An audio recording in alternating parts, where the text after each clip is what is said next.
நண்பர்கள் அனைவருக்கும் பாண்டி குடும்பத்தினர் அடிமை ஆஸ்ட்ரோ சதீஷ்குமாரின் பணிவான வணக்கங்கள். நண்பர்களே, நம்முடைய இந்த உடம்பு எப்படி தோன்றியது தெரியுங்களா? அகங்காரம் என்ற தத்துவம். ஒன்றும் பெருசாக சொல்ல கண்டு பயப்பட வேண்டாம். அது என்ன அகங்காரம் அப்படின்னா, அது இரத்தத்திலிருந்து தோன்றியது. அகங்காரம் என்பது நான் என்று சொல்கிறோம்ல, நான் இதை செய்வேன், நான் இதை முடிப்பேன், இந்த நான் தத்துவம், அதுதான் அகங்காரம்.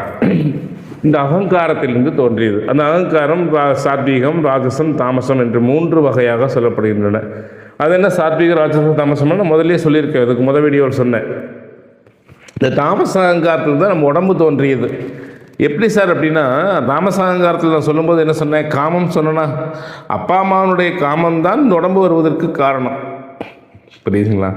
அந்த தாமச அகங்காரத்தில் தான் நம்ம வந்தோம். அப்போது இந்த உடம்பு அந்த அகங்காரம் என்ற தத்துவத்திற்கு செவ்வாய் அதிபதி.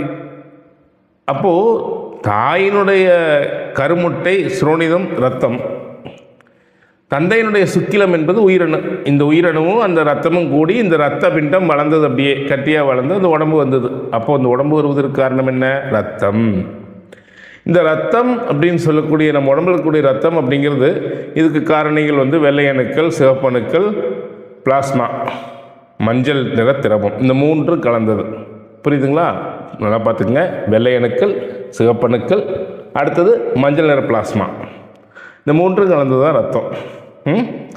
அப்போது இந்த ரத்தம் எதோடு நம்ம ஜாதகத்தில் எதோடு சம்மந்தப்பட்டதுன்னா, கடகம், விருச்சகம், இந்த பக்கம் என்ன மீனம், இதோடு சம்மந்தப்பட்டது. பாருங்கள், கடகத்தினுடைய நிறம் வெள்ளை அணுக்கள், அதுக்கு அடுத்தது விருச்சிகம் சிகப்பு, அதுக்கு அடுத்தது இந்த பக்கம் மீனம் மஞ்சள், இந்த 3 சம்மந்தப்பட்டது. இது மனோஸ்தானங்கள். நம் ஜாதகத்தில் காலபுருஷனுக்கு மனோஸ்தானம் என்று சொல்லக்கூடிய ஸ்தானங்கள். அதாவது 4, 8, 12. 4ஆம் இடம் இயல்பாக சிந்திக்கும் மனம், 8ஆம் இடம் எதிர்மறையாக சிந்திக்கும் மனம், 12ஆம் இடம் மனதுக்கு ஓய்வு கொடுக்கும் மனம். அதாவது மனதை அமைதிப்படுத்தி தூங்கும்போது என்ன ரெஃப்ரெஷ் பண்ணக்கூடிய மனசு. இந்த 3 பாவங்களும் ஒரு ஜாதகத்தில் கெடாமல் இருந்தால் தான் அந்த மனிதன் நல்லா இயங்க முடியும். புரியுதுங்களா? ஆமாங்க, ரத்தமும் மனதுக்கு சம்மந்தம் இருக்குங்காட்டி தான் டென்ஷன் ஆகிட்டா ப்ரெஷர் ஓவராக ஏறுது. அதனால தான் சுகர் வருது, பிபி வருது, ஹார்ட் அட்டாக் வருது, எல்லாம் வருது. அப்போ மன உடம்பு தாங்க நம்முடைய ஹார்ட் அட்டாக்லேருந்து எல்லா பிரச்சனைக்கும் காரணம்.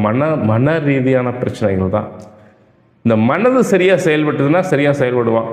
இவனுடைய குணத்தத்துவத்திற்குள்ள எங்கே இருக்குன்னா, இந்த செவ்வாயுடன் சேரும் கிரகத்தை பொறுத்து வெளிப்படும் என்பதை அடுத்த பதிவில் நம்ம பார்ப்போம். புரியுதுங்களா? இன்றைக்கி 3 வீடியோ போட்டாச்சு. அடுத்த பதிவில் நான் உங்களுக்கு சொல்கிறேன். இந்த குணம் எப்படி வெளிப்படுது அப்படிங்கிறது, அவனுடைய குணம் என்ன அப்படிங்கிறது.